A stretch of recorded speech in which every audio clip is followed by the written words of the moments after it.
ভাবুন তো, আপনি যদি আগামীকাল নয় বরং 1000 বছর পরের পৃথিবীতে যেতে পারতেন।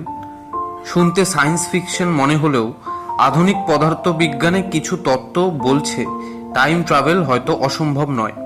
1905 সালে অ্যালবার্ট আইনস্টাইন দেখিয়েছিলেন সময় আসলে সবার জন্য একই গতিতে চলে না।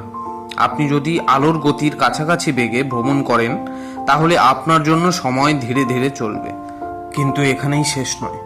1971 সালের বিজ্ঞানীরা 4টি অত্যন্ত নিখুঁত পারমাণবিক ঘড়ি বিমানে বসিয়ে পৃথিবী প্রদক্ষিণ করান।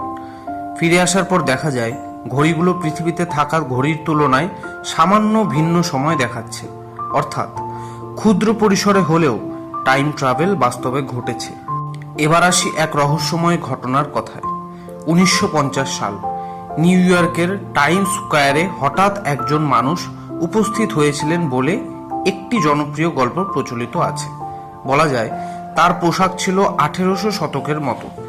কয়েকটি মুহূর্তের মধ্যেই তিনি একটি গাড়ির ধাক্কায় মারা যান। পরে তার পকেটে পাওয়া যায় বহু পুরনো মুদ্রা ও ব্যবসায়িক কার্ড।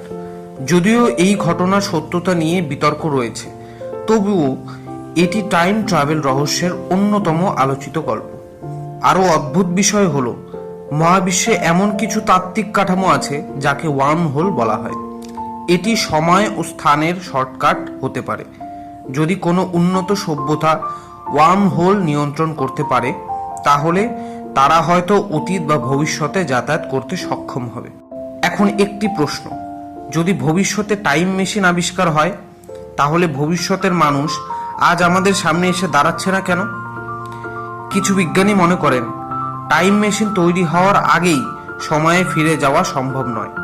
অর্থাৎ মেশিনটি যদি 2200 সালে তৈরি হয় তবে কেউ 2100 সালের আগে যেতে পারবে না।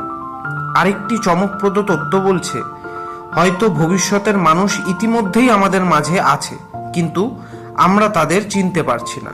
কারণ যদি তারা 1000 বছর এগিয়ে থাকে তাহলে তাদের প্রযুক্তি আমাদের কাছে জাদুর মতো মনে হবে। তাহলে প্রশ্ন রয়ে যায়, টাইম ট্রাভেল কি ভবিষ্যতের প্রযুক্তি, নাকি এটি ইতিমধ্যেই ঘটেছে আর আমরা তা শুধু বুঝতে পারছি না?